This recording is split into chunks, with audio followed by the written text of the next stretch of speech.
Mi nombre es Isabel. El guiso de lentejas burbujea en la olla, llenando la cocina con el aroma de mi vida entera.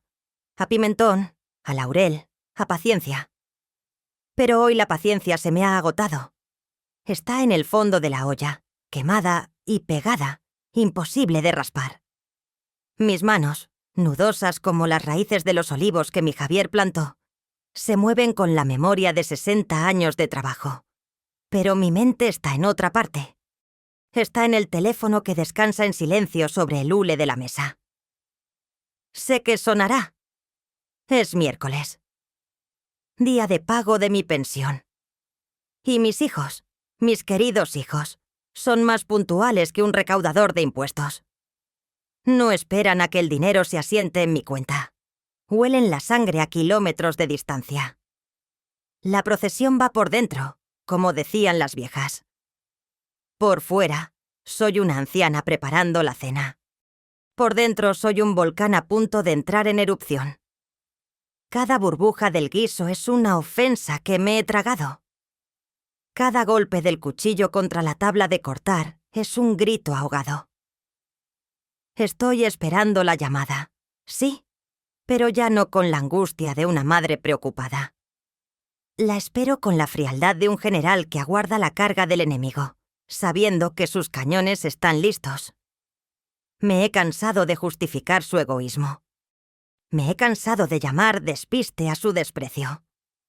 Me he cansado de convencerme de que su codicia es solo preocupación por el futuro. El futuro. Su futuro.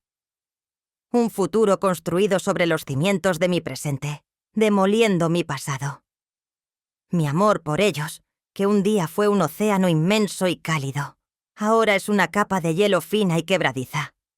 Y siento que hoy, con esa llamada que está por llegar, van a dar el pisotón definitivo.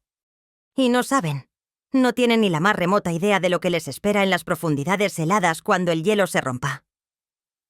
El teléfono suena. Mi corazón no da un vuelco. Se detiene.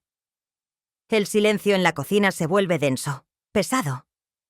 Lo dejo sonar 3 veces.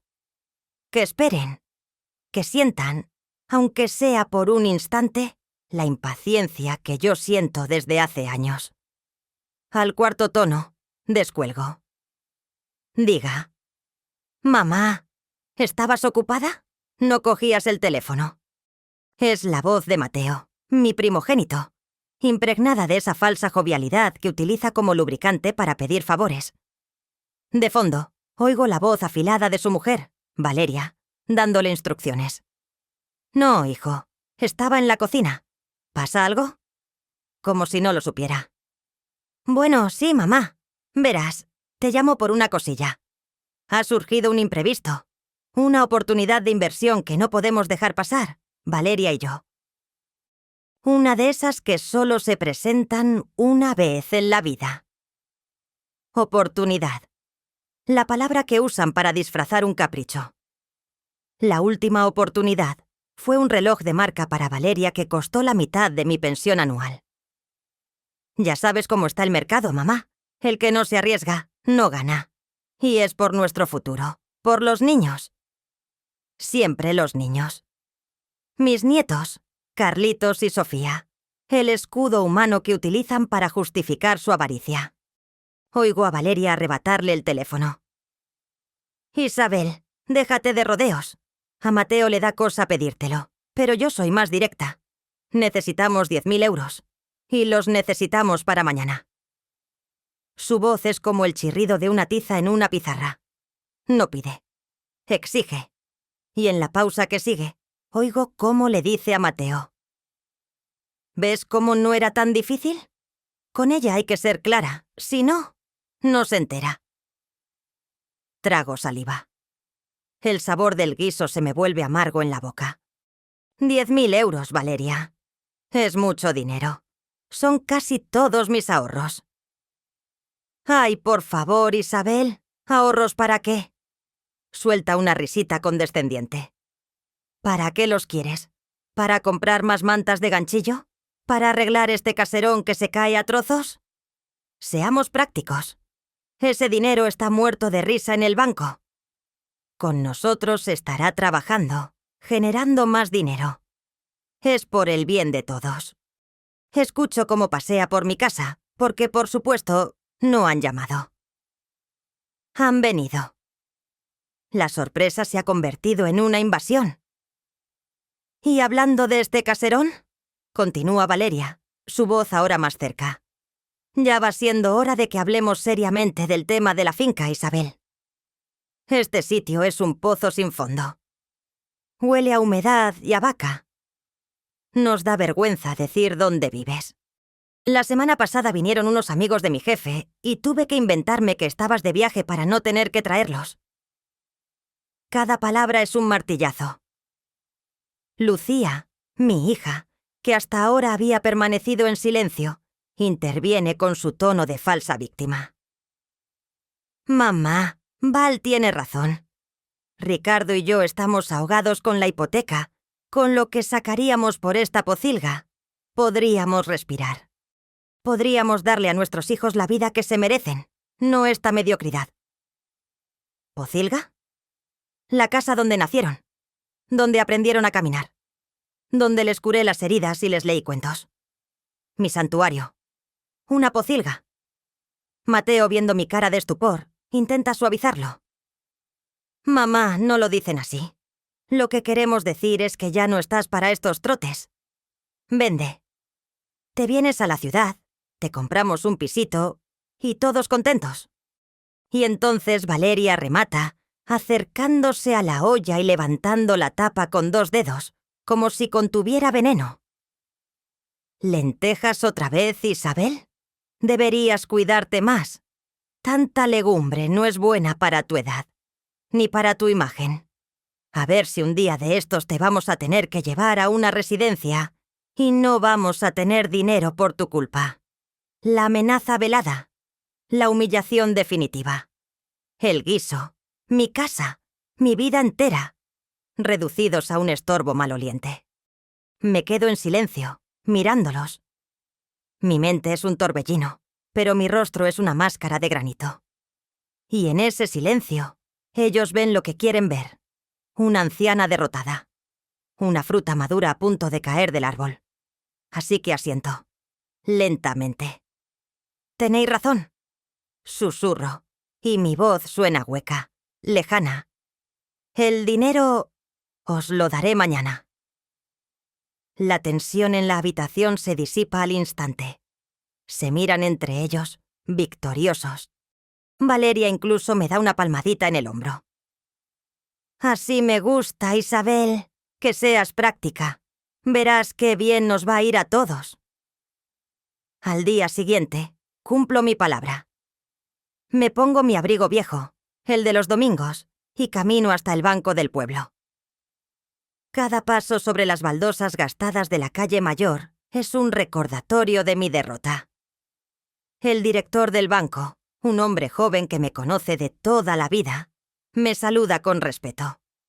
Doña Isabel, qué alegría verla. ¿En qué puedo ayudarla? Quiero retirar 10.000 euros de mi cuenta de ahorros, Manuel. El hombre me mira, sorprendido. Sabe que esa cuenta es sagrada, que es el fruto del trabajo de mi marido y de mis años de viudedad. Son los beneficios de la venta de la mitad del rebaño cuando la sequía apretó, las ganancias de la cosecha de aceite de oliva de aquel año excepcional, los pequeños pellizcos que fui guardando de mi pensión, privándome de todo. Es el dinero para una emergencia, para una enfermedad, para mi entierro. Es una cantidad muy grande, doña Isabel. ¿Está segura? ¿Ha pasado algo? Sus ojos muestran una preocupación genuina, y por un instante siento la tentación de derrumbarme, de contarle a este casi extraño la verdad. Pero mi orgullo, o lo que queda de él, me lo impide. Es para mis hijos, Manuel. Una oportunidad de negocio. Él asiente, pero su mirada me dice que lo ha entendido todo. Me da el dinero en un sobre grueso. El peso del sobre en mi bolso es el peso de mi vida entera. Mientras vuelvo a casa, Me convenzo a mí misma de que hago lo correcto. El dinero es solo papel. La felicidad de mis hijos, verlos triunfar, eso es lo que importa. ¿De qué me sirve a mí este dinero en el banco? Ellos son jóvenes, tienen toda la vida por delante. Es mi deber como madre ayudarles. Es mi último sacrificio. Una mentira piadosa que me repito una y otra vez, como un rosario, para callar la voz en mi interior que me grita que estoy cometiendo el mayor error de mi vida, que estoy comprando mi propia desdicha con los ahorros de mi dignidad. La humillación final llegó con una invitación. Papel verjurado, letras doradas. Lucía se casaba. Bueno, no exactamente. Llevaba años casada con Ricardo, pero como ahora tenían una posición, habían decidido celebrar una renovación de votos por todo lo alto. Una boda falsa para exhibir su nuevo estatus, financiado en parte con mis 10.000 euros. Mamá, tienes que venir. Será en el Pazo de Albeiros, el sitio más exclusivo de la comarca. Vendrá gente muy importante. Quiero que estés allí, me dijo por teléfono. Su voz sonaba tan emocionada que por un instante, mi corazón de madre se permitió una última y estúpida chispa de esperanza. Quiere que esté allí, me dije.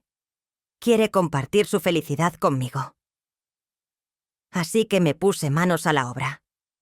Saqué del armario mi mejor vestido, el que usé para la boda de mi sobrina hace 10 años. De seda azul, un poco anticuado, pero digno. Pasé 2 días cosiéndole unas pequeñas perlas en el cuello para modernizarlo. Limpié mis únicos zapatos de tacón, los negros, hasta que brillaron. Fui a la peluquería del pueblo para que me hicieran un recogido, algo que no hacía desde mi propia boda. Me miré en el espejo y vi a una anciana intentando con todas sus fuerzas estar a la altura. Una anciana ilusionada. El día del evento, cogí el autobús de línea hasta la ciudad, con mi regalo cuidadosamente envuelto en el regazo. Un mantel de hilo bordado a mano por mí durante meses. Una pieza única. Un tesoro familiar. Iba nerviosa, pero feliz. Imaginaba el abrazo de mi hija, las felicitaciones de los invitados, el orgullo en la cara de Mateo. No sabía que no iba a una fiesta. Iba a mi propia ejecución. Iba con el corazón lleno de amor y esperanza, sin saber que en unas pocas horas, ese mismo corazón se convertiría en un trozo de hielo. El Pazo de Albeiros era un mundo de fantasía sacado de una revista de lujo. Un camino de grava blanca serpenteaba entre jardines versallescos, bordeado por coches de alta gama que brillaban bajo el sol del atardecer. La música clásica flotaba en el aire, mezclándose con el tintineo de las copas de champán y las risas de gente guapa y elegante. Hombres con trajes a medida y mujeres con vestidos de seda y joyas deslumbrantes se movían con la gracia de quienes han nacido para el éxito. Me sentí como una hormiga en un baile de mariposas. Mi vestido azul, que en el espejo de mi casa me había parecido tan digno, aquí parecía un disfraz pobre y anticuado. Mis zapatos de tacón se hundían torpemente en la grava. El mantel bordado que llevaba como un tesoro, ahora me pesaba como una losa, un recordatorio vergonzoso de mi mundo humilde y artesanal. Avancé por el jardín, buscando una cara conocida en aquel mar de extraños perfectos. Los vi al fondo, cerca de una fuente de mármol, el centro de un corrillo de invitados importantes. Lucía estaba radiante en un vestido de diseño que seguramente costaba más que mi pensión de 5 años. Ricardo sonreía, engreído, con una copa en la mano. Mateo y Valeria reían a carcajadas con un hombre mayor de aspecto poderoso, probablemente el jefe de alguien. Mi corazón dio un vuelco de orgullo y me dirigí hacia ellos con una sonrisa. La sonrisa se me congeló en los labios cuando sus miradas se posaron en mí. La alegría se evaporó de sus rostros, reemplazada por una mueca de horror y pánico. Fue como si un fantasma se hubiera materializado en medio de su fiesta perfecta. Lucía fue la primera en reaccionar. Con una agilidad sorprendente, se disculpó con sus invitados y se abalanzó sobre mí, arrastrándome con una fuerza que no le conocía hacia un rincón oscuro del jardín, detrás de unos setos de boj. Mateo, Valeria y Ricardo la siguieron, formando un muro humano a mi alrededor, ocultándome de la vista de los demás. «¿Pero qué haces aquí, mamá?», siseó Lucía, y su voz, que minutos antes era música, ahora era el veneno de una serpiente. «Te dije que no vinieras». «Pero... hija, tú me invitaste», tartamudeé, completamente descolocada. El pánico en sus ojos era genuino, salvaje. Era un compromiso, una formalidad. No pensé que te lo tomarías al pie de la letra, y menos que vendrías vestida de esa guisa. Valeria me recorrió con la mirada de arriba abajo, con una mueca de asco. «Isabel, por el amor de Dios, ¿no tienes espejo en casa? Pareces sacada de una película de posguerra. La gente nos está mirando. Están cuchicheando. Nos estás poniendo en ridículo». «Pero si es mi mejor vestido», logré decir, con la voz quebrada. «Tu mejor vestido es la vergüenza de mi boda», sentenció Lucía, con una crueldad que me dejó sin aire. «El jefe de Ricardo está aquí, el inversor más importante de la empresa de Mateo también. ¿Qué quieres que piensen? ¿Que nuestra familia es un nido de paletos? Mateo, mi hijo, el niño al que le cantaba nanas, intervino, pero no para defenderme. Mamá, por favor, entiéndelo. Has metido la patas hasta el fondo. Lo mejor que puedes hacer es desaparecer. Vete por la puerta de servicio. Diremos que te has encontrado mal». La humillación era tan intensa que se volvió física. Sentía un frío glacial recorriéndome la espalda, subiendo por mi cuello. Pero aún quedaba el golpe de gracia. Levanté la mano en la que llevaba el regalo, el mantel bordado. «Pero... os he traído esto. Lo he hecho para vosotros». Lucía lo miró como si fuera una dalimaña. Ni siquiera lo tocó. «Guárdatelo, mamá. ¿Dónde crees que voy a poner yo ese trapo polvoriento? ¿En mi mesa de diseño italiano? Por favor, no hagas más el ridículo». Y entonces la frase final. La que lo cambió todo, la que mató para siempre a la madre que había en mí.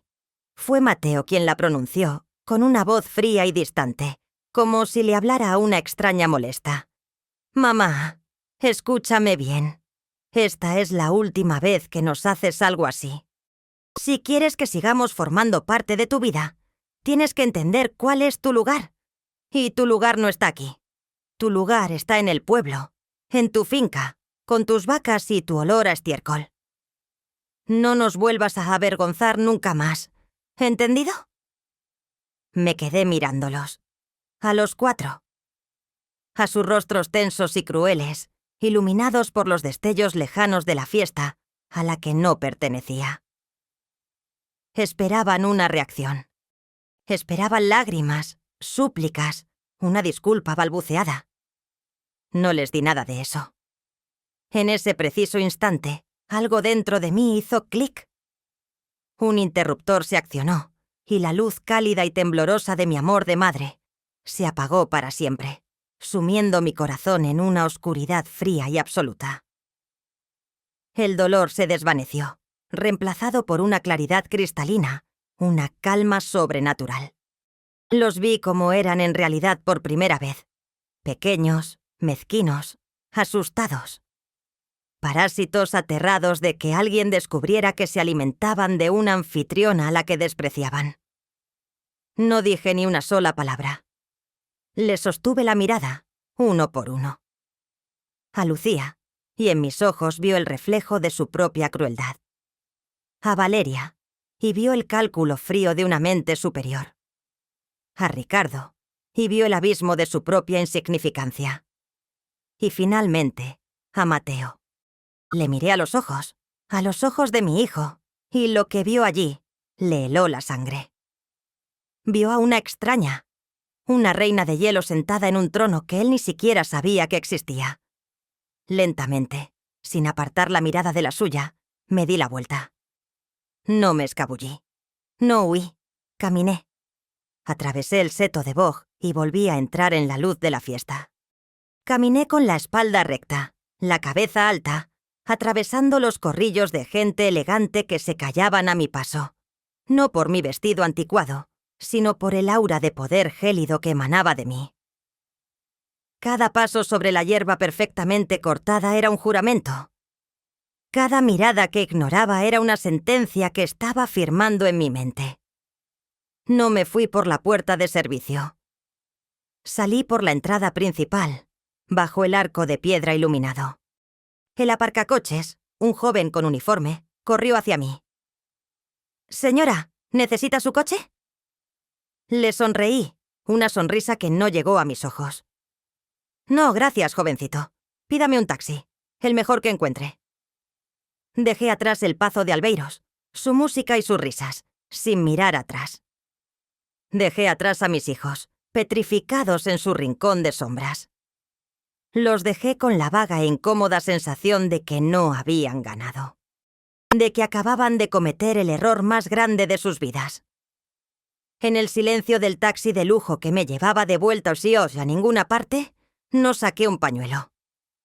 Saqué mi teléfono móvil. Mis dedos, que antes temblaban al marcar, ahora se movían con una precisión letal sobre la pantalla táctil. Busqué en mi agenda un contacto que no estaba guardado con un nombre, sino con un símbolo, un fénix. Pulsé el botón de llamada.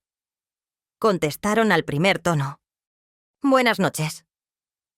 La voz era profunda, tranquila, la voz de un hombre acostumbrado a recibir llamadas a cualquier hora del día o de la noche. Era la voz de Alejandro Vega, mi abogado, mi gestor, mi único aliado en este mundo. «Alejandro, soy Isabel», dije, y mi voz sonaba distinta, más grave, con un filo de acero. «¿Ha ocurrido?» Su pregunta no denotaba sorpresa, solo confirmación. Él sabía que este día llegaría. Habíamos preparado los protocolos durante años, como un país que se arma en secreto mientras finge ser neutral. «Ha ocurrido», confirmé. «La humillación ha sido total. La ruptura es irreversible. Quiero que actives el protocolo día del juicio». Hubo un breve silencio en la línea, el silencio de un motor poderoso que se pone en marcha. «Entendido, Isabel. Todo está preparado. Llevo esperando esta llamada 5 años. Las carpetas están sobre mi mesa. El equipo está sobre aviso. ¿Quieres proceder con todas las fases simultáneamente o prefieres un ataque escalonado?» «Quiero un blitzkrieg, Alejandro. Una guerra relámpago. Quiero que mañana por la mañana, cuando se despierten con la resaca de su estúpida fiesta, su mundo ya no exista. Quiero que en 24 horas sean indigentes, parias y desempleados. Sin piedad. Sin advertencias. Aniquilación total. Considera los misiles en el aire», respondió con una eficiencia que me reconfortó. «¿Empezamos por el frente financiero?» «Empieza por ahí. Bloquea todas sus cuentas. Cancela sus tarjetas. Ejecuta las garantías personales sobre los préstamos que les concedí a través de nuestras sociedades. Que el primer sorbo de café de la mañana les sepa a ceniza». «Hecho. ¿Pasamos al frente profesional?» «Procede. Envía los dosieres. El de Mateo a todo el consejo de administración de Omnitech. El de Lucía a la sede central de Bell Corp en Ginebra. Asegúrate de que los reciban antes de las 9 de la mañana. Quiero que los despidan antes del almuerzo. Se hará. Y supongo que la fase 3, la ofensiva mediática, ¿también la quieres para mañana?» «Para mañana a primera hora de la tarde, Alejandro. Quiero darles unas horas de pánico ciego, de confusión, antes de que el mundo entero sepa quiénes son. Prepara el vídeo. Prepara los documentos. Quiero que mi nombre sea tendencia, pero no como la víctima, sino como la ejecutora. Entendido, Isabel. El día del juicio ha comenzado. Colgué. El protocolo no era un simple plan de venganza. Era la activación de un poder que había construido en la sombra durante décadas. Mi secreto no era una simple cuenta bancaria abultada. Era un entramado de poder y influencia que había tejido con paciencia y astucia, como una araña en la oscuridad. Cuando mi Javier murió, no solo me dejó la finca y un puñado de acciones de empresas extrañas. Me dejó su visión, me dejó sus contactos y me dejó un consejo. Isabel, el dinero es cobarde, pero el poder es valiente. Invierte en información y en influencia, no en ladrillos. Y eso hice. Con la ayuda de un jovencísimo Alejandro Vega, el hijo de su mejor amigo, reinvertimos cada céntimo. Las acciones de aquella empresa de software japonesa que nadie quería se convirtieron en una participación mayoritaria en Omnitech, la empresa donde mi hijo creía que era una estrella en ascenso. Él no sabía que el sueldo que cobraba se lo pagaba yo. El pequeño periódico local que compramos por una miseria se transformó en el Grupo Veritas, el holding de comunicación más temido del país, con un canal de noticias 24 horas, 2 periódicos nacionales y una docena de portales digitales que marcaban la agenda política y social. Y yo era la única dueña, oculta tras el nombre de un fondo de inversión suizo. Pero mi verdadera arma, mi bomba atómica, era el archivo Javier. Mi marido, bajo su apariencia de hombre de campo, era el confesor de media provincia. Políticos, empresarios, jueces, todos pasaban por la finca para pedirle consejo, para cerrar tratos, para confesar sus pecados. Y Javier, con su memoria prodigiosa, lo apuntaba todo en sus diarios. Décadas de secretos, de corrupción, de trapos sucios de la élite que ahora me humillaba a través de mis hijos. Ese archivo, digitalizado y clasificado por el equipo de Alejandro, era el arsenal más destructivo de España. Alejandro, le había dicho yo una vez, este archivo no es para atacar, es para defenderme, es mi seguro de vida. Y ahora mis hijos me habían obligado a cobrar la póliza. Ellos, en su estupidez, me habían convertido en una amenaza para toda la gente importante con la que tanto ansiaban codearse. Me habían dado el motivo perfecto para desatar el caos. El plan es el siguiente. Me detalló Alejandro por el manos libres del taxi, mientras yo observaba las luces de la ciudad pasar como estrellas fugaces. A las 8:00 am, el sistema bancario automatizado ejecutará la orden de bloqueo de todos sus productos financieros. Cuentas, tarjetas, fondos de inversión. Todo congelado bajo sospecha de actividad fraudulenta, citando la investigación interna que nosotros mismos hemos iniciado como accionistas mayoritarios de su banco. Hice un sonido de aprobación. A las 8:30 am, un mensajero entregará en mano los dosieres a los CEOs de Omnitech y Bell Corp. Los dosieres no solo contienen pruebas de su incompetencia y su comportamiento poco ético, sino también sutiles advertencias sobre las consecuencias mediáticas para las empresas que mantengan en nómina a semejantes individuos. No será un despido. Será una eyección. Perfecto, susurré. A las 9:00 am, un equipo de nuestros abogados se personará en los registros de la propiedad. Presentarán la documentación que firmaron cuando les doné el dinero para sus casas. La letra pequeña que nunca leyeron especifica que esas donaciones eran préstamos con la propiedad como aval, ejecutables a mi discreción. Iniciaremos el proceso de embargo inmediato. Quiero que se enteren por una pegatina en la puerta, añadí. Una pegatina grande y roja. Y a las 12:00 del mediodía, el golpe de gracia mediático. Lanzaremos la primera pieza en todos los portales de Veritas. Un vídeo de 2 minutos. Lo llamaremos El brindis de la vergüenza. Contendrá el audio de alta definición de la conversación en el jardín, sincronizado con imágenes de la fiesta y primeros planos de sus rostros. Lo moveremos con un ejército de bots e influencers. Para la hora de comer, serán las personas más odiadas de España. Bien, Alejandro. ¡Ejecuta el plan!, ordené, justo cuando el taxi se detenía frente a la entrada de mi nuevo hogar, la suite presidencial del hotel más caro de la ciudad, que Alejandro había reservado para mí indefinidamente. El día del juicio ha llegado. La mañana siguiente, en un chalet adosado de una urbanización de lujo, Mateo Montoya se despertó con el sabor amargo del champán barato y el dulce regusto de la victoria. Se estiró en su cama de 2x2, comprada a plazos, y le dio un beso a Valeria, que dormía con una mascarilla de seda sobre los ojos. «Buenos días, señora de Montoya», susurró. Hoy era el primer día de su nueva vida. Con la finca vendida, el contrato de arras estaba listo para firmarse esa misma semana y un futuro brillante por delante. Bajó a la cocina, una mole de acero y cuarzo blanco, y puso en marcha la cafetera de 1.200 euros. Su primer problema del día fue trivial. La caja de cápsulas de café etíope de edición limitada estaba vacía. «No pasa nada», pensó. «Cogeré el Porsche y me acercaré en un momento a la tienda gourmet». Se vistió con su ropa de fin de semana, unos vaqueros de marca y un polo con un cocodrilo en el pecho, y bajó al garaje. Al intentar pagar el café con su tarjeta de crédito dorada, el datáfono emitió un pitido agudo y humillante.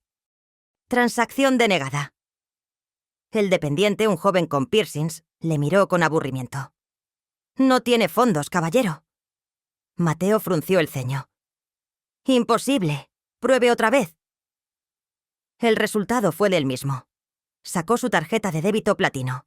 Denegada. Sacó la American Express Centurion, su mayor orgullo. Denegada. Pálido, sintiendo las miradas curiosas de los otros clientes, balbuceó una excusa y salió de la tienda. Se sentó en su Porsche, cuyo interior de cuero ahora le parecía sofocante, e intentó abrir la aplicación del banco. «Acceso bloqueado. Por su seguridad, póngase en contacto con su gestor». El pánico empezó a treparle por la garganta. Llamó a su gestor personal. «Señor Montoya, buenos días. Le llamo precisamente por eso. Lamento informarle de que, siguiendo una orden del Departamento de Prevención de Blanqueo de Capitales de nuestra entidad, todos sus productos financieros han sido congelados de forma cautelar. Se ha detectado una posible trama de fraude y coacción a una persona de avanzada edad». Mateo casi se atraganta. ¿Coacción? ¿Fraude? ¿Pero de qué habla? Es el dinero de mi madre.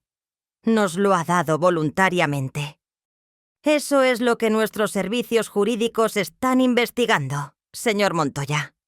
Hasta que no se aclare la situación, no tendrá acceso a su dinero.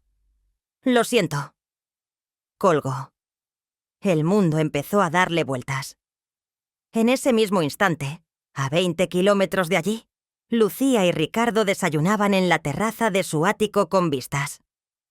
Hablaban de su próximo viaje a las Maldivas. El teléfono de Lucía sonó. Era su banco. La misma conversación. Las mismas palabras. Fraude, coacción, congelación. Se quedaron mirándose, blancos como el papel. ¿Mateo?, preguntó Lucía. «Tiene que ser un error monumental», respondió Ricardo, pero su voz temblaba. El segundo golpe llegó sin previo aviso, en el epicentro de su universo profesional. Mateo, todavía aturdido por la llamada del banco, llegó a las oficinas de Omnitech. La recepcionista, que normalmente le saludaba con una sonrisa coqueta, le miró con una frialdad inusual y le dijo: «El señor Peterson quiere verle en su despacho. Inmediatamente». El señor Peterson era el CEO de la división europea, un danés imponente que solo bajaba a la planta de los directivos para anunciar despidos o adquisiciones. Mateo entró en el despacho con un mal presentimiento. Peterson no le invitó a sentarse. Sobre su mesa de caoba había una carpeta abierta. «Montoya», dijo el danés, sin levantar la vista. «¿Sabe qué es esto?» Mateo negó con la cabeza. «Es un informe muy detallado sobre usted, sobre sus finanzas, sobre sus métodos, sobre su ética, o más bien, sobre la falta de ella. Aquí dice que usted ha estado coaccionando a su madre anciana para que le financie un estilo de vida que no puede permitirse. Dice que la humilló públicamente en un evento familiar. Hay transcripciones, extractos bancarios, testimonios. ¿Tiene algo que decir al respecto?» Mateo se quedó mudo. No podía respirar. «Pero esto es una calumnia. Es mi vida privada. No cuando afecta a la imagen de mi empresa, Montoya. Omnitech no puede permitirse tener en su equipo directivo a un hombre que maltrata a su propia madre. Es usted un riesgo reputacional. Está despedido. Recoja sus cosas. El equipo de seguridad le acompañará a la salida». La escena fue una pesadilla. 2 guardias de seguridad flanqueándolo, metiendo sus premios y sus fotos familiares en una caja de cartón, mientras sus compañeros de trabajo le miraban con una mezcla de morbo y desprecio. La caminata por la oficina diáfana fue el paseo de la vergüenza más largo de su vida. Mientras tanto, en Belcorp, Lucía recibía un correo electrónico con el asunto. Urgente. Reunión con el Consejo de Dirección. El correo provenía de la sede de Ginebra. La reunión era por videoconferencia. En la pantalla aparecieron 5 rostros severos. El presidente del consejo, un suizo con cara de pocos amigos, fue directo al grano. «Señorita Montoya, hemos recibido información muy preocupante sobre usted. Información que la presenta como una persona manipuladora, cruel y sin escrúpulos. Belcorp basa su imagen en la belleza, la ética y el empoderamiento femenino. Usted representa todo lo contrario. Su contrato queda rescindido con efecto inmediato.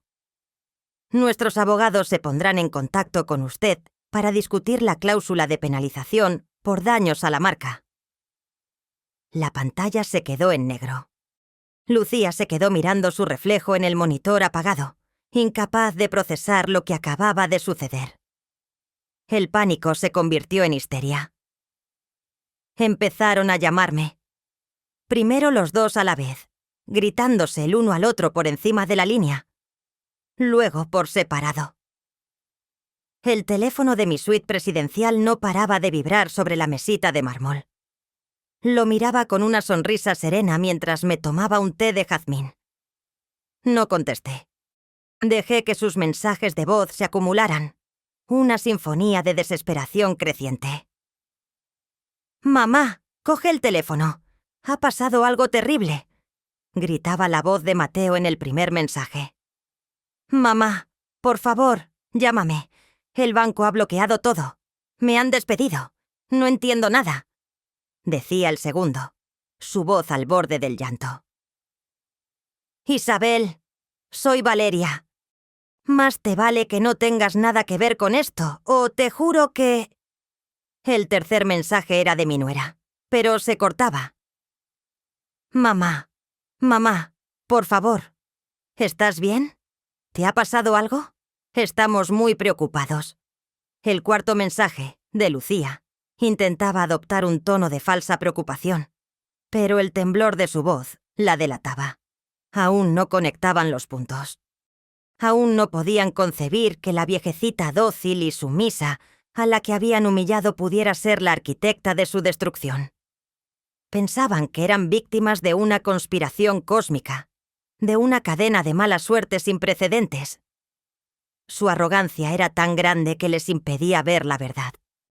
Eran incapaces de mirar hacia abajo, hacia la alfombra que habían pisoteado durante años, para darse cuenta de que el suelo bajo sus pies era un volcán que acababa de entrar en erupción. Dejé que el teléfono siguiera vibrando. La ignorancia, pensé, era una parte deliciosa de su castigo. La revelación sería mucho más dolorosa. A las 12 en punto, mientras el país se sentaba a comer, la bomba mediática estalló. En todos los portales del Grupo Veritas, en todas las redes sociales asociadas, apareció un vídeo. Un titular simple y devastador. Así tratan a su madre. No había narrador. No había música dramática. Solo la cruda realidad.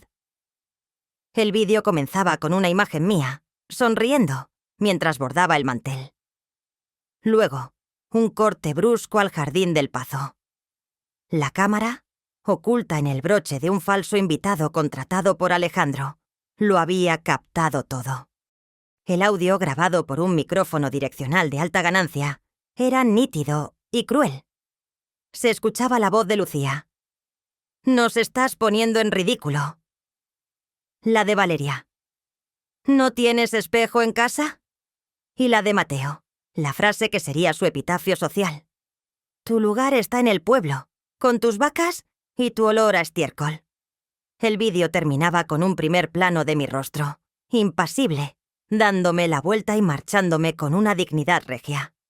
Y justo al final, una sola frase sobreimpresa en la pantalla. «Mi nombre es Isabel. Esta es mi historia. Y acaba de empezar.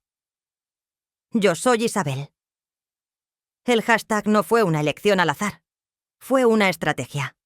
En cuestión de minutos, se hizo viral. Millones de personas compartieron el vídeo, comentando con una furia justiciera. La gente empezó a usar el hashtag para contar sus propias historias de maltrato por parte de sus hijos, de ingratitud, de desprecio. Me convertí, sin quererlo, en el símbolo de una generación de padres olvidados. Las redes se inundaron de fotos de mis hijos en sus vacaciones de lujo, en sus coches caros, en la estúpida boda falsa de Lucía, ahora resignificada como la boda de la vergüenza. Se crearon memes, montajes. La máquina del escarnio público, una vez puesta en marcha, es imparable y no tiene piedad. La reacción social fue un tsunami que arrasó con los últimos vestigios de su vida anterior. Sus teléfonos, que antes sonaban con invitaciones a fiestas y propuestas de negocios, ahora solo recibían insultos y amenazas. Sus perfiles de redes sociales se convirtieron en un vertedero de odio. ¡Parásitos! «Devolvedle el dinero a vuestra madre», decía un comentario con miles de me gusta. «Ojalá os muráis de hambre, basura desagradecida», escribía otro. Una foto de Valeria posando con un bolso de marca fue editada con el texto: «Comprado con las lágrimas de una madre». Una imagen de Mateo en su Porsche llevaba el pie de foto: «Conduciendo directamente al infierno». Sus amigos de la alta sociedad fueron los primeros en abandonarlos. Borraron las fotos en las que salían juntos, dejaron de seguirles, bloquearon sus números. Nadie quería verse salpicado por el escándalo. Recibieron llamadas de los colegios de élite de mis nietos, sugiriendo, amablemente, que dadas las circunstancias, quizás sería mejor que buscaran otro centro educativo. Los restaurantes donde tenían reservas se las cancelaron alegando overbooking. Los clubes privados donde eran socios les revocaron la membresía. Se convirtieron en leprosos sociales de la noche a la mañana. La misma gente que les había reído las gracias en la fiesta del Pazo, ahora compartía el vídeo de su afiliación con comentarios moralizantes, ansiosos por demostrar su propia virtud, distanciándose de los monstruos del momento. Estaban solos, atrapados en sus casas de lujo que pronto dejarían de ser suyas, escuchando el eco de un mundo que los odiaba. Estaban rotos, humillados y completamente aislados. Era el momento perfecto para el golpe final. Dejé que pasaran 24 horas. 24 horas de infierno mediático, de aislamiento social y de pánico financiero. Cuando calculé que su desesperación había alcanzado el punto de ebullición, contesté al teléfono. Era un número desconocido, seguramente una tarjeta prepago.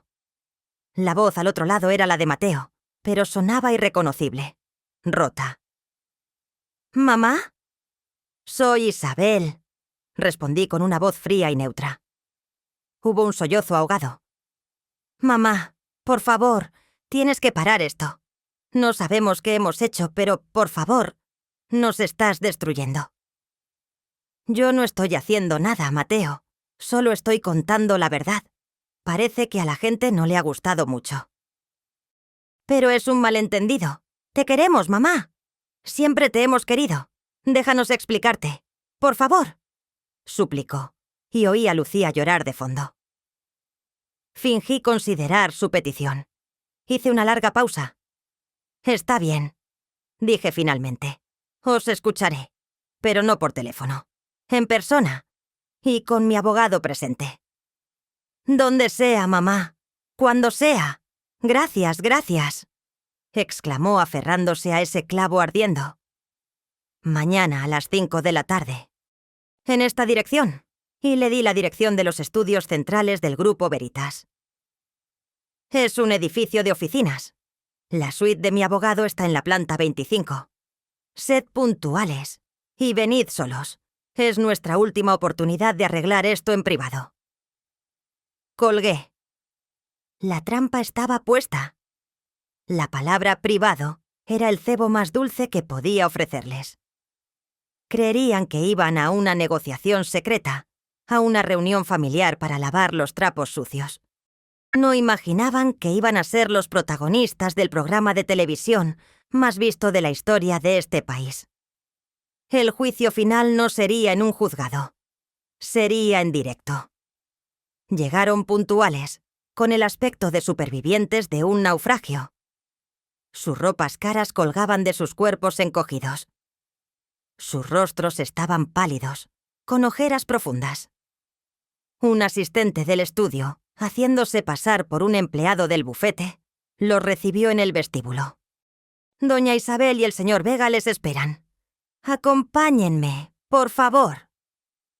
Los condujo por pasillos laberínticos, aumentando su desorientación, hasta una puerta que ponía Sala de Juntas VIP. Al abrirla, la luz los cegó. No era una sala de juntas.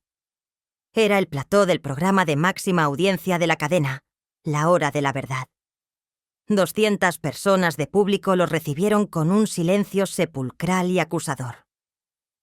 10 cámaras de televisión se giraron hacia ellos como los ojos de un insecto gigante. Su shock fue absoluto. Se quedaron paralizados en el umbral, como ciervos deslumbrados por los faros de un camión.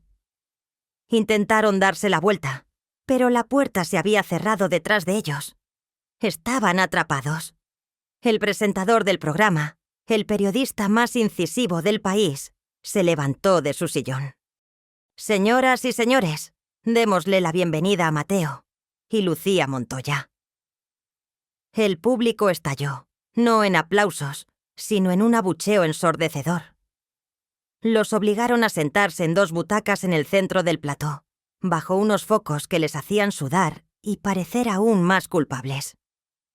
Estaban temblando, desorientados, sin entender nada. Y entonces, desde la oscuridad del fondo del plató, aparecí yo. Caminé hacia el centro del escenario con paso firme. El público, al verme, se puso en pie y rompió en un aplauso atronador que duró casi 1 minuto. Yo no sonreí.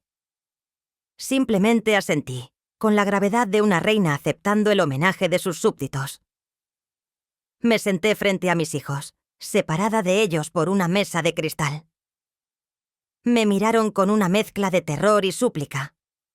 El presentador se dirigió a mí. Isabel, bienvenida. Toda España quiere escucharla. ¿Por qué ha decidido hacer esto? Buenas noches, Carlos, respondí, y mi voz sonó clara y poderosa en los altavoces. He decidido hacer esto porque durante 40 años he hablado en susurros y nadie me ha escuchado. Quizás gritando en prime time tenga más suerte.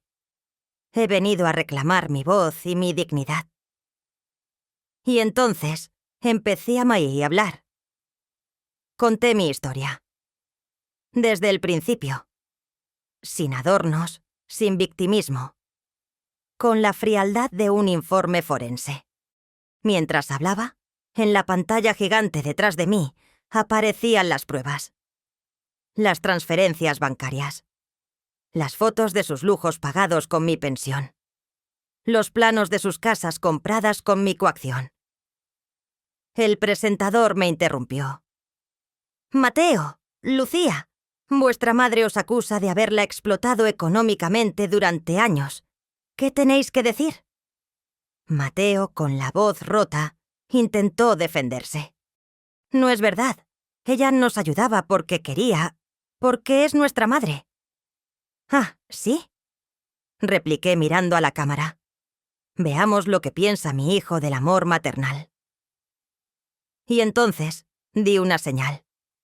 En la pantalla gigante apareció el vídeo de la humillación en el Pazo. El plató se sumió en un silencio indignado. El audio era demoledor. «Tu lugar está con tus vacas y tu olor a estiércol». La cámara hizo un primer plano del rostro de Mateo, descompuesto. «Y eso no es todo, Carlos», continué, implacable. Mientras me humillaban en público, planeaban mi futuro en privado. Le pasé un pendrive al presentador. «Esto es una grabación que hice hace unas semanas, cuando vinieron a mi casa a pedirme dinero». La puse en una de las habitaciones de mis nietos. El audio llenó el plató. Era la voz de Valeria hablando con Lucía. «En cuanto nos dé el dinero de la finca, la metemos en la residencia La Paz. Es la más barata. Total, para lo que le queda...». El público ahogó un grito de horror. Lucía se tapó la cara y empezó a sollozar histéricamente. El presentador, con el rostro desencajado por la indignación, se giró hacia ellos. «Tienen la oportunidad de responder. ¿Qué pueden alegar en su defensa?» Fue Lucía quien intentó hablar, entre sollozos y balbuceos. «No es lo que parece. Estábamos estresados. La presión». «Mamá, tú sabes que no lo sentíamos. Te queremos. Perdónanos». Sus palabras sonaban huecas, falsas. Una actuación patética de última hora.